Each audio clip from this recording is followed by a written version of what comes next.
But first, live and in person, right here on your Lake of Toledo, Sonia from Bryan Insurance. And, a lot of times here in life, we're always looking a way to make a little extra money.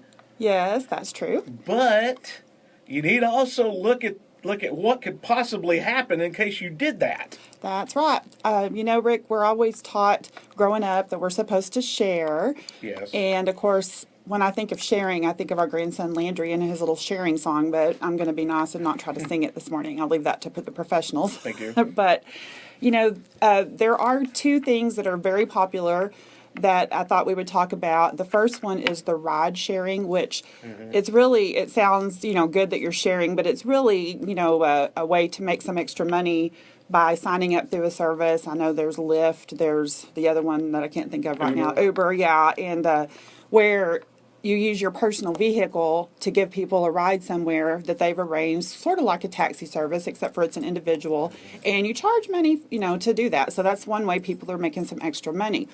And it's a great idea, and it's working for a lot of people, but the thing that people need to check into and understand is that your personal auto policy will not cover you if you are carrying a passenger, for a fee. So unless there's an endorsement or it's written a separate way. So that personal auto policy, you need to talk to your insurance agent before you start doing this and find out what kind of coverage you can get through your insurance versus what kind of coverage that the service that you sign up with might provide.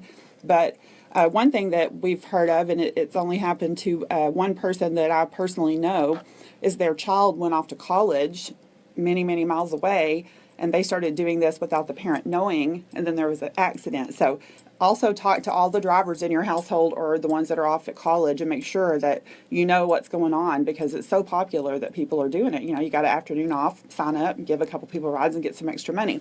So just make sure that you know the insurance implications of that. All right, there's somebody sitting there right now driving and going, okay, that's fine.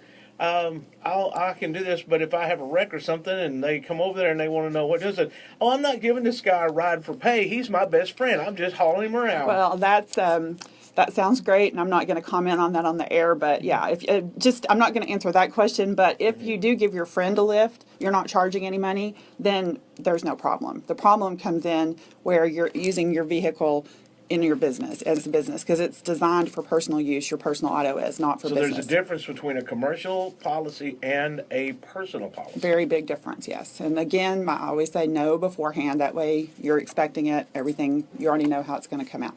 I know this may be a bit of a stretch, but there's also a service out there where people are using airplanes, helicopters to do the same kind of thing. Is that the same situation? Well, those policies are a little different because there isn't really a standard aviation policy. So again, you need to check and make sure that you understand, if you are a pilot, whether it's a small plane, a larger plane, a helicopter, that you talk to your insurance agent and find out all the implications, because you don't want to assume anything under those policies. You want to make sure. What about, let's say that there's a big event in town, maybe a rodeo or some big game or something like that. You're going to be out of town. You're thinking, you know what? I can make a little extra money by renting my house out. What about something like that? Yeah, that is very interesting. That's becoming really popular, but actually it's been going on for quite a while. Many years ago, whenever the Olympics were in Atlanta, one of my insurance underwriters that lived there, and that was in the 90s, I think. It was a long time ago.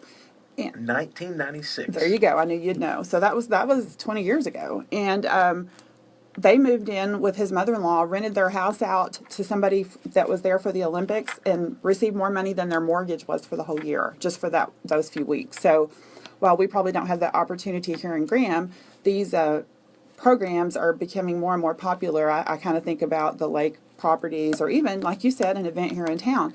And I know one of the companies the services is Airbnb, but I know that there are many others as well.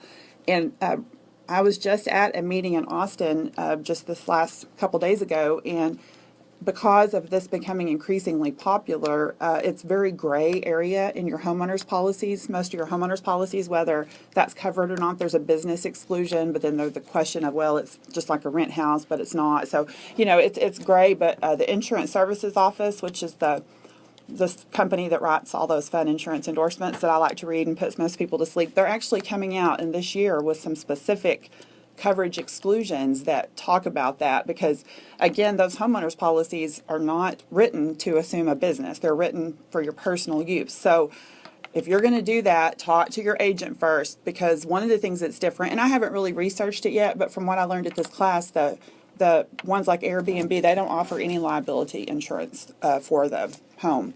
They might offer some property insurance if the people that you rent your home to destroy something in your house, but just find out before you do it. It's definitely a way that you can make some money, but not if you're going to end up having something that's not covered that you thought would. So please talk to your insurance agent if you're even thinking about doing something like that, so that they can advise you what you have, what you might need, so we're all happy when it's said and done. Yeah, so something goes haywire while this is taking place, because you'd hate for like somebody come in, trash your house, and then walk off and leave it, and then you go to your insurance agent and say, hey, I'm sorry, but that's not covered. Right, and another thing that can happen, and it seems crazy, but it happens all the time, the people that are renting your house for the week, that you don't know them, they're not your friends, they're just somebody that found you on the internet. Say they got hurt, say they blamed you, say, well, their house wasn't safe, we got hurt, and they sue you. That's where you're really going to run into trouble with no liability coverage for those situations. So you don't want to find out when it's too late. Yeah, so if you're going to do these things, the Ubers, the Lyfts, and different, what about, I know there's another a little situation out there, and I don't know if this falls in the same category, but Amazon has a deal where people can go like to an Amazon center, pick up stuff, and deliver packages for Amazon. Yes, I'm glad you brought that up. I meant to talk about that when we talked about the Lyft and Uber. That is another thing. It's not quite as, I don't know how you would put it, as risky as carrying someone for a fee, but delivering something for a fee, there's probably an exclusion on your auto policy. You just need to make sure.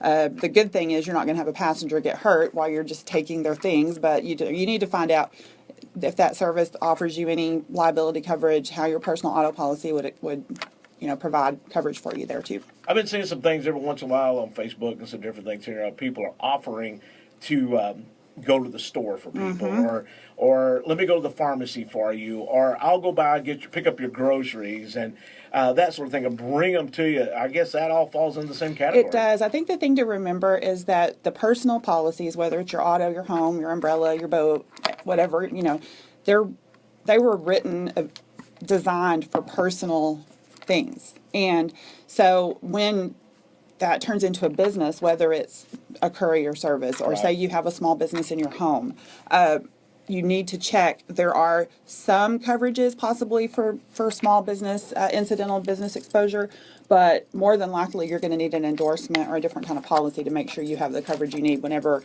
you're taking something that was designed for personal use and wanting it to cover a business use. Wow. So you need to find out these things ahead of time before there is a problem that arises. Now, let's say that, I don't have my insurance with Brian Insurance. You can still call. Sure. Please do. Call us, and we'll set up a time for you to come by and look at your policies with you if you'd like. We just want to be there and be able to provide the information. And if you do need a change in your insurance, we'd be glad to help you. But you can call us. Our number is 940-549-2525. You can come visit us on the second floor of the Sierra Bank Building in downtown Graham, or you can visit us on the web, www.bryanins.com. So get it done at Brian Insurance. You'll be glad you did. And it's better to be safe than finding out a little bit later on that you're up a creek on some things. Hootie the Blow.